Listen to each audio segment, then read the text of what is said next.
ভগৱানক বাৰু আপুনি প্ৰসাদ আগবঢ়ায় নেকি?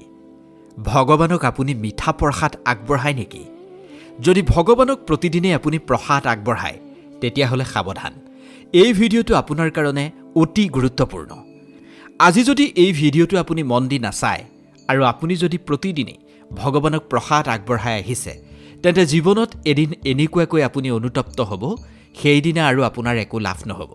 গতিকে সময় থাকোঁতেই এই ভিডিঅ'টো আপুনি খুব মনোযোগেৰে চাওক আৰু আপুনিনো কোনখিনিত ভুল কৰি আছে সেই কথা এই ভিডিঅ'টোৰ জৰিয়তে আপুনি জানি লওক। নমস্কাৰ প্ৰিয় দৰ্শক, কানেক্ট উইথ তেজস্বিনীৰ এটা নতুন ভিডিঅ'লৈ আপোনালোক সকলোকে স্বাগতম জনাইছোঁ। প্ৰিয় দৰ্শক, কেতিয়াবা আপুনি এবাৰ হ'লেও ভাবি চাইছেনে, যিজন ভগৱানক আপুনি প্ৰতিদিনেই গভীৰ শ্ৰদ্ধাৰে প্ৰসাদ আগবঢ়ায়, সেই প্ৰসাদো আপোনাৰ বাবে কেতিয়াবা বিনাশৰ কাৰণ হৈ পৰিব পাৰে? মই আপোনাক আতংকিত বা ভয় খুওৱা নাই। মই আচল কথাটোহে আপোনাক ক'ব খুজিছোঁ। আপুনি ভগৱানক সম্পূৰ্ণ শ্ৰদ্ধাৰে আগবঢ়োৱা প্ৰসাদকেইটায়ো আপোনালৈ বিপদ মাতিব পাৰে।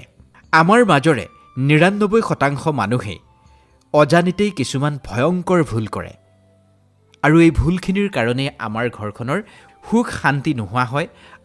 তাৰ পৰিৱৰ্তে দৰিদ্ৰতা আৰু দুৰ্ভাগ্যই আমাৰ ঘৰখনত আৱৰি ধৰে।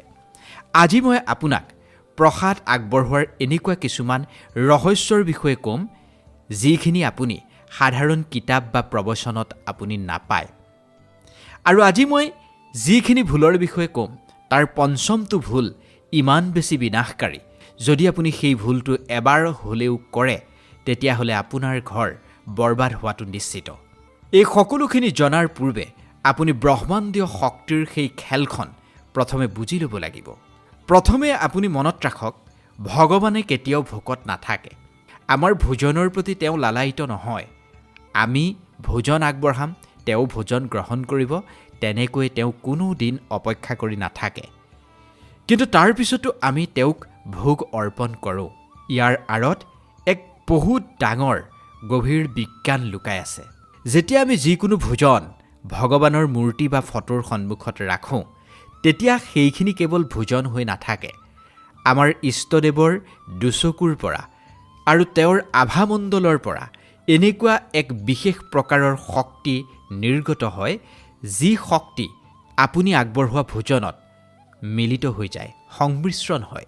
যেতিয়া সেই শক্তি আপুনি আগবঢ়োৱা ভোজনৰ সৈতে মিশ্ৰণ হৈ যায়, তেতিয়া সেয়া সাধাৰণ ভোজন হৈ নাথাকে, সেয়া মহাপ্ৰসাদলৈ ৰূপান্তৰিত হয়।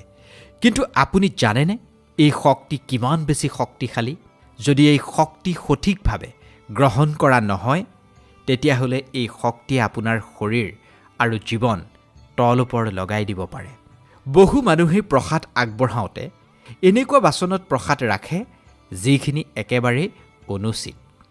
তন্ত্ৰশাস্ত্ৰ আৰু বাস্তুশাস্ত্ৰৰ মতে এয়া সম্পূৰ্ণৰূপে বৰ্জনীয়। আপুনিও যদি প্লাষ্টিক, এলুমিনিয়াম বা লোহাৰ বাচনত ভগৱানক ভোগ অৰ্পণ কৰে, তেতিয়াহ'লে সেই অভ্যাস আজিয়েই আপুনি সলাই পেলাওক। এলুমিনিয়াম আৰু লোহা শনি আৰু ৰাহুৰ প্ৰভাৱ থকা ধাতু বুলি গণ্য কৰা হয়। যদি আপুনি সেই বাচনত দেৱী দেৱতাক ভোগ অৰ্পণ কৰে, তেতিয়াহ'লে সেই প্ৰসাদৰ দিব্য শক্তি নষ্ট হৈ পৰে আৰু সেই ভোজনত নেতিবাচক তৰংগ সংমিশ্ৰণ হৈ পৰে। যেতিয়া আপুনি আৰু আপোনাৰ পৰিয়ালে সেইখিনি গ্ৰহণ কৰিব, তেতিয়া ঘৰখনত কোনো কাৰণ নোহোৱাকৈ হাই কাজিয়াৰ সৃষ্টি হ'ব। বিভিন্ন ৰোগ ব্যাধিয়ে আপোনাৰ ঘৰখনত বাস ল'ব। অবাবত আপোনাৰ ধনহানি হোৱা আৰম্ভ হ'ব। সেইকাৰণে সদায় মাটিৰ, পিতলৰ বা তামৰ নহ'লে ৰূপৰ বাচনহে ব্যৱহাৰ কৰিব ভগৱানক ভোগ অৰ্পণ কৰাৰ সময়ত। তাম হৈছে সূৰ্যৰ প্ৰতীক। তামৰ সন্মুখত যিকোনো ধৰণৰ নেতিবাচক শক্তি টিকি থাকিব নোৱাৰে। এয়া কেৱল এক আৰম্ভণিহে। আচল কথাখিনি মই এতিয়া লাহে লাহেহে আৰম্ভ কৰিম। আচল বিপদ সেইখিনি সময়তহে আৰম্ভ হয়, যেতিয়া আপুনি প্ৰসাদ ভগৱানৰ সন্মুখত আগবঢ়ায়, সেই প্ৰসাদখিনি আপুনি তেনেকৈ ৰাখি থয় বা সেই প্ৰসাদখিনি আপুনি তুলি আনিবলৈ পাহৰি যায়। দ্বিতীয় ভুলটো বেছিভাগ মানুহৰ ঘৰতেই হয়। ভুলটো কি? ৰাতিপুৱাই বহু মানুহে পূজা প্ৰাৰ্থনা কৰে, ভগৱানৰ সন্মুখত ভোগ অৰ্পণ কৰে, কিন্তু সেই ভোগ পুনৰ উঠাই আনি প্ৰসাদৰ ৰূপত বিলাবলৈ পাহৰি যায়।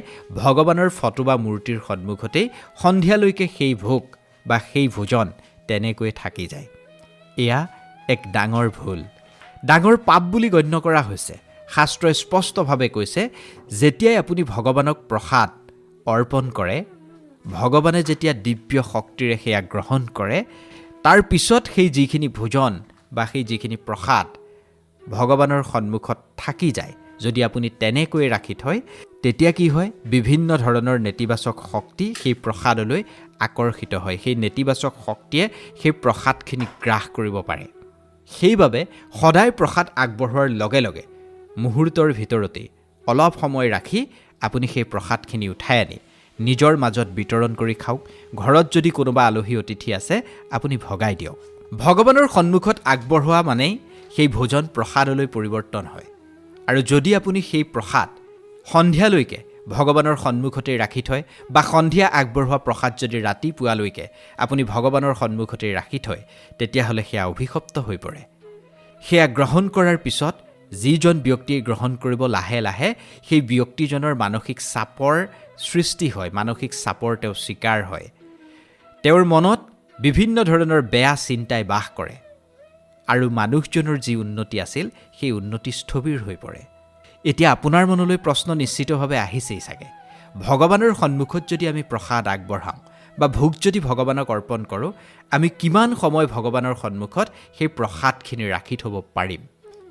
ইয়াৰ উত্তৰ মই আপোনালোকক ক'ম, কিন্তু তাৰ পূৰ্বে গাৰ নোম শিয়ৰি উঠা এক প্ৰাচীন কথা মই আপোনাক শুনাব খুজিছোঁ।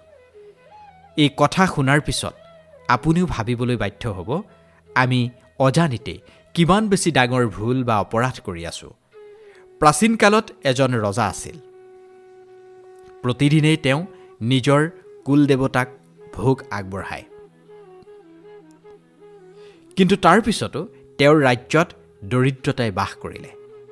তেওঁৰ সন্তান বেমাৰ আজাৰত আক্ৰান্ত হ'ল। ৰজা একেবাৰে চিন্তিত হৈ পৰিল। তেওঁ এজন মহান বিজ্ঞ সন্তৰ সন্মুখলৈ গ'ল।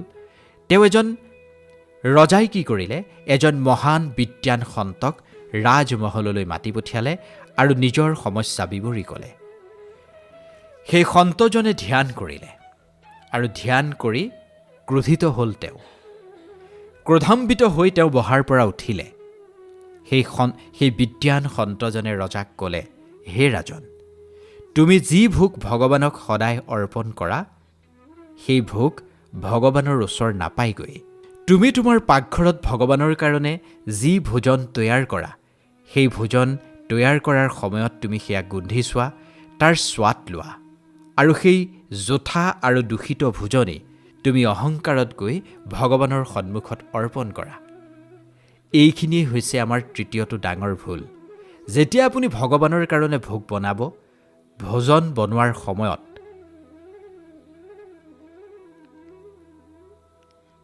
সেয়া কেতিয়াও আপুনি নুগুন্ধিব, বা সেয়া আপুনি কেতিয়াও মিঠাই হৈছেনে নিমখেই বেছি হৈছে কেতিয়াও স্বাদ নল'ব। আপুনি ভাবিব পাৰে, আমি কেৱল নিমখখিনিহে চেক কৰিছোঁ, জোখত হৈছেনে নাই। কিন্তু আচল কথাটো হৈছে, আপুনি সেইখিনি কৰা মানেই সেই ভোজন সম্পূৰ্ণৰূপে দূষিত হৈ গৈছে। এনেকুৱা ভোগ যদি আপুনি ভগৱানক অৰ্পণ কৰেও, সেয়া ভগৱানে কেতিয়াও স্বীকাৰ নকৰিব। বৰঞ্চ এইখিনিক দেৱদোষ লগা বুলিহে কোৱা হ'ব। ভগৱানে কেৱল আপোনাৰ ভাৱনাটো চায়, ভাৱনাৰ ভোগ। ভগৱান ভাৱনাৰ ভোকাতুৰ। ভগৱান হৈছে ভাৱনাৰ প্ৰতি ভোকাতুৰ। এই ৩৩ কোটি ব্ৰহ্মাণ্ডৰ যিজন অধিকাৰী, সেই অধিকাৰীজনে আপুনি আগবঢ়োৱা সামান্য ভোজনৰ কাৰণে আশা কৰি নাথাকে। আপুনি কিমান শুদ্ধ মনেৰে, আপুনি কিমান শুদ্ধভাৱে তেওঁক সেই ভোজন মুঠি আগবঢ়াইছে, সেইখিনিহে তেওঁ চায়, যিখিনিক তেওঁ অমৃত হিচাপে গ্ৰহণ কৰে। সেইবাবে যেতিয়াই আপুনি ভগৱানৰ কাৰণে কিবা তৈয়াৰ কৰিব বা প্ৰস্তুত কৰিব, সদায় মুখত এখন কাপোৰ বান্ধি ল'ব। চাবচোন, গ্ৰামাঞ্চলত এতিয়াও যেতিয়া নাম প্ৰসংগ হয়, তাৰ পিছত যেতিয়া ভকতে প্ৰসাদ বিতৰণ কৰে, সদায় গামোচাৰে মুখখন বান্ধি লয়, যাতে সেই প্ৰসাদখিনি দূষিত নহয়। এয়া এক সামান্য সাধাৰণ সাৱধানতা, যিখিনিয়ে আপোনাৰ জীৱনত বহুত বেছি ডাঙৰ পৰিৱৰ্তন আনি দিব পাৰে। এতিয়া চাগে আপুনি ভাবি আছে মই যে প্ৰথমেই ক'লোঁ পঞ্চমটো ভুল সাংঘাতিক ধৰণেৰে, মই যে ক'লোঁ পঞ্চমটো ভুল সাংঘাতিক ভয়ংকৰ, পঞ্চম ভুলটো কোনটো? কেৱল মাত্ৰ আপুনি অকণমান ধৈৰ্য ধৰক, মই চতুৰ্থ ভুলটো কোৱাৰ পিছতেই পঞ্চম ভুলটো আপোনাক নিশ্চিতভাৱে কমেই। চতুৰ্থতে আমি আৰু এটা ভুল কৰিব নালাগিব। সেই ভুলটো কৰিলেই আপোনাৰ ধনহানি হ'ব পাৰে, আপোনাৰ সৌভাগ্য নষ্ট হ'ব পাৰে। আপুনি জানেনে, প্ৰসাদ বিতৰণ কৰাৰো এক বহুত বেছি কঠোৰ নিয়ম আছে। যেতিয়া আপুনি মন্দিৰ বা ঘৰত প্ৰসাদ লাভ কৰে, সেই প্ৰসাদ আপুনি কি কৰে? বহু মানুহে কি কৰে, প্ৰসাদখিনি লয় আৰু যিখিনি বাচি যায় সেইখিনি যিকোনো স্থানতেই ৰাখি থৈ দিয়ে। আৰু এনেকুৱা কিছুমান মানুহক প্ৰসাদ দি দিয়ে যি মানুহৰ ভগৱানৰ প্ৰতি কোনো ধৰণৰ শ্ৰদ্ধাই নাই। মনত ৰাখিব, প্ৰসাদ সাক্ষাৎ ঈশ্বৰৰ আশীৰ্বাদ। সেইবাবে প্ৰসাদ যাক দিব আপুনি সদায় এটা কথাই লক্ষ্য ৰাখিব, যদি সেই ব্যক্তিজনে আপুনি দিয়া প্ৰসাদ মুঠিৰ অপমান কৰিছে, তেতিয়াহ'লে তাৰ পোনপটীয়া প্ৰভাৱ আপোনাৰ ভাগ্যত পৰিব। প্ৰসাদ সদায় হাতযোৰ কৰি ল'ব লাগে। যদি আপোনাক কোনোবাই প্ৰসাদ দিছে, আপুনি হাতযোৰ কৰি ভগৱানক স্মৰণ কৰিহে প্ৰসাদ মুঠি ল'ব। যদি প্ৰসাদ কেনেবাকৈ মাটিত পৰি গৈছে, তেতিয়াহ'লে লগে লগেই সেই প্ৰসাদ উঠাই আপুনি মাথাত লওক, মানে মস্তকত লওক, আৰু কোনো পবিত্ৰ স্থান বা গছৰ গুৰিত সেয়া ৰাখি দিয়ক। কেতিয়াও লেতেৰা স্থানত সেই প্ৰসাদ আপুনি পেলাই নিদিব। যদি আপুনি সেই প্ৰসাদক অপমান কৰিছে, অনিষ্ট কৰিছে, তেতিয়াহ'লে নিশ্চিতভাৱেই আপোনাৰ অন্ন আৰু ধনৰ অভাৱ হ'বই হ'ব। এতিয়া সেই পঞ্চমটো ভুলৰ কথা ক'ম, যিটো অত্যন্ত বিপদজনক বুলি মই আৰম্ভণিতেই উল্লেখ কৰিছোঁ। এয়া এনেকুৱা এক ৰহস্য যিখিনি বহুত কম মানুহেহে জানে, আৰু যিসকলে জানে তেওঁলোকে কেতিয়াও আনক এই ভুলটোৰ বিষয়ে নকয়। কিন্তু আজি মই আপোনাক এই ৰহস্যৰ বিষয়ে স্পষ্টভাৱে উল্লেখ কৰিম। আপুনি কেৱল মনোযোগেৰে শুনিব। পঞ্চমটো ভুল কি জানে? ভগৱানক যি প্ৰসাদ বা যি ভোগ আপুনি অৰ্পণ কৰিব, সেই ভোগ কিমান বেছি পবিত্ৰ হ'ব লাগিব আপুনি জানেনে? যদি আপুনি কাৰোবাৰ ধন আত্মসাৎ কৰি, কাৰোবাক প্ৰবঞ্চনা কৰি বা কাৰোবাৰ অন্তৰত দুখ দি উপাৰ্জন কৰা ধনেৰে ভগৱানক আপুনি যদি ভোগ অৰ্পণ কৰে, তেতিয়াহ'লে ভগৱানে সেই প্ৰসাদ কেতিয়াও স্বীকাৰ নকৰে। এনেকৈ যদি কাৰোবাক দুখ দি আপুনি ভগৱানক প্ৰসাদ অৰ্পণ কৰিছে, তেতিয়াহ'লে আপুনি বুজি লওক ঈশ্বৰীয় দণ্ডৰ খেল আৰম্ভ হৈছে। ভগৱানক আগবঢ়োৱা প্ৰসাদ মুঠি, সেয়া লাগিলে আপুনি নামমাত্ৰ কিবা এটাই আগবঢ়াওক, সেইখিনি আপোনাৰ নিজৰ পৰিশ্ৰম আৰু সততাৰে উপাৰ্জন কৰা ধনেৰে আগবঢ়োৱা হ'ব লাগিব। যদি আপুনি বেইমানেৰে ধন উপাৰ্জন কৰি হাজাৰ ভগৱানক প্ৰসাদ আগবঢ়াওক, তাৰ পুণ্য আপুনি কেতিয়াও লাভ নকৰে। ব্ৰহ্মাণ্ডৰ নিয়ম বহুত বেছি কঠোৰ। কৰ্মৰ হিচাপ শক্তিৰ ৰূপতেই উভতি আহে। গতিকে যেতিয়াই আপুনি ভগৱানৰ সন্মুখত থিয় হ'ব আৰু ভগৱানক যেতিয়াই আপুনি কিবা অৰ্পণ কৰিব, তেতিয়াই আপুনি নিজৰ মন সম্পূৰ্ণৰূপে পৰিষ্কাৰ কৰিব লাগিব। আপোনাৰ মনত কোনো ধৰণৰ বিদ্বেষ থাকিব নালাগিব, কাৰো প্ৰতি আপোনাৰ বিদ্বেষ ভাৱ থাকিব নালাগিব। আপোনাৰ মন যিমান বেছি নিৰ্মল হ'ব, আপোনাৰ দ্বাৰা আগবঢ়োৱা প্ৰসাদত ঈশ্বৰীয় শক্তি দ্ৰুত গতিত প্ৰবাহিত হ'ব। আৰু এটা গুৰুত্বপূৰ্ণ কথা আপুনি বুজি লোৱাটো উচিত। যদি আপুনি ভগৱানক প্ৰসাদ মুঠি আগবঢ়ায়, মোক অমুকটো দিয়ক, মোক তমুকটো দিয়ক, এনেধৰণৰ যদি আপুনি এখন লিষ্ট বা তালিকা ভগৱানৰ সন্মুখত আগবঢ়াইছে, তেতিয়াহ'লে মনত ৰাখিব, এয়া কেতিয়াও আপোনাৰ ভক্তি নহয়, এয়া হৈছে দৰদাম, স্বাৰ্থ। নিষ্কাম ভাৱেৰে আপুনি ভগৱানক প্ৰসাদ মুঠি আগবঢ়োৱা নাই, যাৰ কাৰণে আপুনি তাৰ ফলো নাপায়। প্ৰসাদৰ পৰিৱৰ্তে যদি আপুনি ভগৱানৰ পৰা কিবা বিচাৰে বা চৰ্ত সাপেক্ষে বা লালসাত বন্দী হৈ যদি আপুনি ভগৱানক প্ৰসাদ আগবঢ়াইছে, তেতিয়াহ'লে সেই প্ৰসাদৰ কোনো মূল্য নাই, সেই প্ৰসাদত কোনো প্ৰাণ নাই। আচল প্ৰসাদ সেই ভাগ যেতিয়া আপুনি প্ৰসাদ মুঠি আগবঢ়োৱা সময়ত আপোনাৰ চকুলো বৈ গৈছে, আপোনাৰ হৃদয় প্ৰেমেৰে ভৰি পৰিছে, আৰু আপুনি যেতিয়া কৈছে, হে প্ৰভু, এই সকলোবোৰ তোমাৰ, মই নিমিত্ৰ মাত্ৰ। এই সামান্য ভোজনৰ জৰিয়তে মই তোমাৰ চৰণলৈ মোৰ প্ৰেম বা ভক্তি নিবেদনহে কৰিব বিচাৰিছোঁ। যেতিয়া এই ভাৱেৰে আপুনি লাগিলে তুলসীৰ পাত এটাই ভগৱানলৈ আগবঢ়ায় বা অকণমান যদি জলো ভগৱানলৈ আগবঢ়ায়, তেতিয়াহ'লে সম্পূৰ্ণ ব্ৰহ্মাণ্ড আপোনাৰ প্ৰতি অনুকূল হৈ পৰিব। আহক পুনৰ আমি সেই কথাৰ মাজলৈ যাওঁ, য'ত ৰজাজন বহুত বেছি সমস্যাত পৰিছিল। যেতিয়া সেই সন্তজনে ৰজাজনক ক'লে, তোমাৰ দ্বাৰা আগবঢ়োৱা প্ৰসাদ দেৱদোষৰ কাৰণ হৈ পৰিছে, তেতিয়া ৰজাই সন্তজনৰ চৰণত পৰি ক্ষমা ভিক্ষা খুজিলে। সন্তজনে ৰজাক প্ৰায়শ্চিত্তৰ মাৰ্গ দেখুৱালে। সন্তজনে ক'লে, হে ৰাজন, এতিয়া তুমি এটাই কাম কৰিব পাৰা। তুমি নিজৰ দুয়োখন হাতেৰে সম্পূৰ্ণ শুদ্ধভাৱে কোনো ধৰণৰ অহংকাৰ ভাৱ নলৈ ভগৱানৰ কাৰণে তুমি ভোজন প্ৰস্তুত কৰা, আৰু সেই ভোজন আগবঢ়োৱাৰ সময়ত কেৱল তুমি মনত ৰাখিবা, তুমি ৰজা নহয়, বৰঞ্চ ভগৱানৰ এজন সামান্য সেৱক। সন্তজনে যেনেকৈ ক'লে ৰজাই তেনেকুৱাই কৰিলে। সাধাৰণ এযোৰ পোছাক পিন্ধিলে ৰজাজনে। পাকঘৰত সম্পূৰ্ণ শুদ্ধভাৱে পবিত্ৰভাৱে তেওঁ ভোজন প্ৰস্তুত কৰিবলৈ আৰম্ভ কৰিলে। প্ৰথমে পাকঘৰ একেবাৰে পৰিষ্কাৰ পৰিচ্ছন্ন কৰি ল'লে। তাৰপিছত দুয়োখন হাতেৰে ভগৱানৰ কাৰণে সম্পূৰ্ণ শুদ্ধ মনেৰে খিচিৰি বনালে। যেতিয়া সেই ৰজাজনে সেই খিচিৰি শ্ৰদ্ধা ভাৱেৰে শুদ্ধভাৱে ভগৱানৰ সন্মুখত ৰাখিলে, তেতিয়া ভগৱানৰ মূৰ্তিৰ পৰা এক দিব্য পোহৰ ৰজাই দেখিবলৈ পালে। সেইদিনা ৰজাৰ ৰাজ্যত প্ৰচণ্ড বৰষুণ হ'ল, আৰু সেই বৰষুণজাকৰে লগে লগেই ৰজাৰ ৰাজ্যলৈ ভাল দিন উভতি আহিল। এই কথাৰ জৰিয়তে আমি এইটো বুজাব খুজিছোঁ, প্ৰসাদৰ শক্তি কিমান বেছি। এয়া কেৱল অন্ন নহয়, এয়া সাক্ষাৎ ভগৱান। এক এনেকুৱা শক্তি যি আপোনাৰ জীৱনৰ সকলো দুখ কষ্ট নোহোৱা কৰি দিব পাৰে। কিন্তু তাৰ কাৰণে আমি অলপতে আপোনাক কোৱা 5টা বিশেষ ভুল আপুনি কেতিয়াও কৰিব নালাগিব। নহ'লে এই শক্তি আপোনাৰ কাৰণে অভিশপ্ত হৈ পৰিব। পুনৰবাৰ আপোনাক এই 5টা ভুলৰ বিষয়ে থোৰতেই কৈ দিব খুজিছোঁ। প্ৰথমটো ভুল, আপুনি কেতিয়াও ভুল বাচনত প্ৰসাদ আগ নবঢ়াব।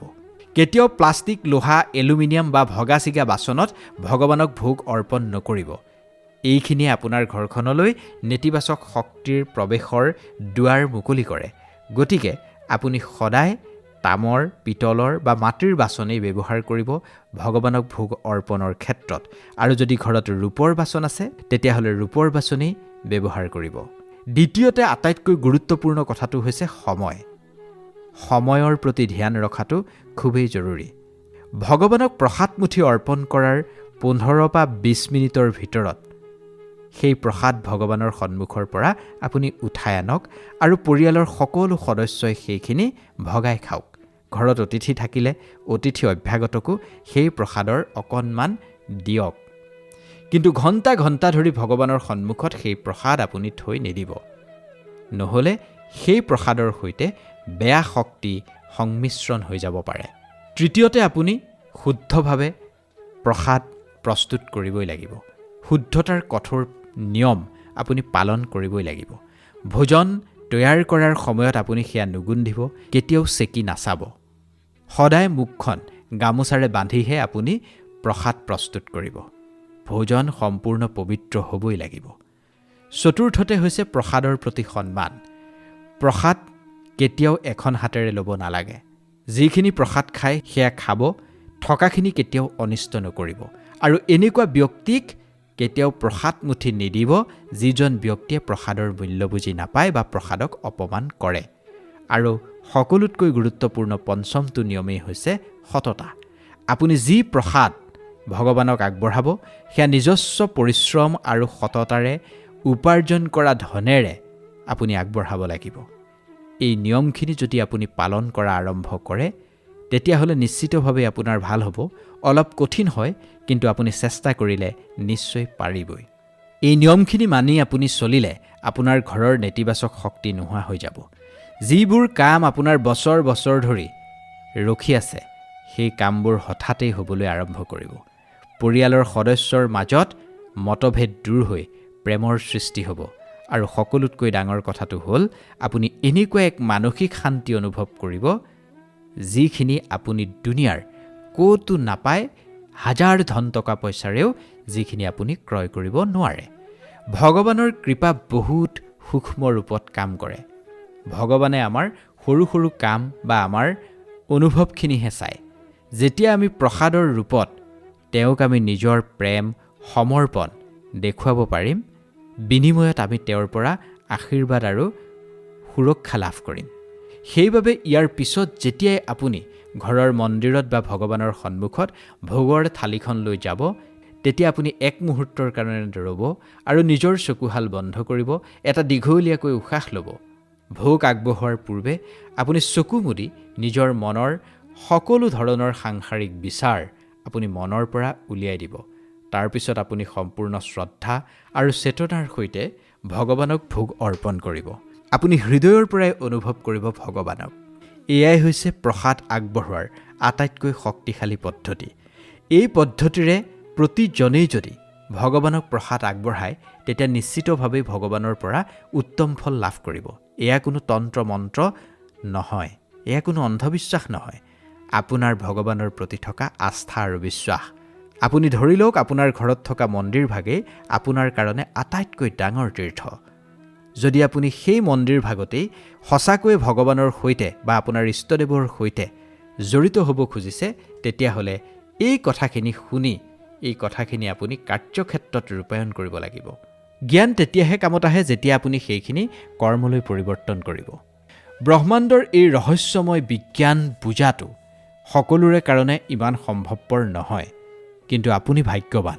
এই ঐশ্বৰিক শক্তিৰ বা এই চেতনাৰ যি যাত্ৰা, সেই যাত্ৰাৰ আপুনি ইমানখিনিলৈকে সহযাত্ৰী হ'ল। ইয়াৰ অৰ্থ হ'ল ঈশ্বৰে নিশ্চিতভাৱেই বিচাৰিছে আপুনি এই ৰহস্যময় কথাখিনি ভালদৰে উপলব্ধি কৰক আৰু জীৱনৰ অন্ধকাৰবোৰ পোহৰাই তোলক। গতিকে আজি এই সংকল্প লওক, মনটো দৃঢ় কৰক। আপোনাৰ ঘৰত যি প্ৰসাদেই ভগৱানক আগবঢ়াব, সম্পূৰ্ণ শুদ্ধভাৱে নীতি নিয়মৰ মাজেৰে শুদ্ধ মন লৈ আপুনি আগবঢ়াব। এই সৰু এটা পৰিৱৰ্তনে আপোনাৰ জীৱনলৈ কেনেকুৱা চমৎকাৰী পৰিৱৰ্তন লৈ আহিব, সেয়া আপুনি কল্পনাও কৰিব নোৱাৰিব। আপোনাৰ ঘৰ এক সাধাৰণ ঘৰৰ পৰিৱৰ্তে এক পবিত্ৰ মন্দিৰলৈ ৰূপান্তৰিত হ'ব, য'ত কেৱল আৰু কেৱল পজিটিভ এনাৰ্জি থাকিব, ইতিবাচক শক্তি থাকিব, দেৱী দেৱতাই বাস কৰিব। আৰু তেতিয়া আপুনি কোনো কথাতে অনুতপ্ত হোৱাৰ প্ৰয়োজন নহ'ব। আপুনি কেৱল প্ৰতিদিনে ভগৱানক ধন্যবাদ দিব। ভিডিঅ'টো সন্দৰ্ভত আপোনাৰ মতামত আমাক কমেণ্ট কৰি জনাবলৈ নাপাহৰিব। ভিডিঅ'টো কোন স্থানৰ পৰা চাই আছে সেয়াও জনাব। এনেকুৱা ধৰণৰ ভিডিঅ' নিয়মিতভাৱে পাই থাকিবলৈ আমাৰ চেনেলটো এবাৰ ছাবস্ক্ৰাইব কৰি দিব। ধন্যবাদ।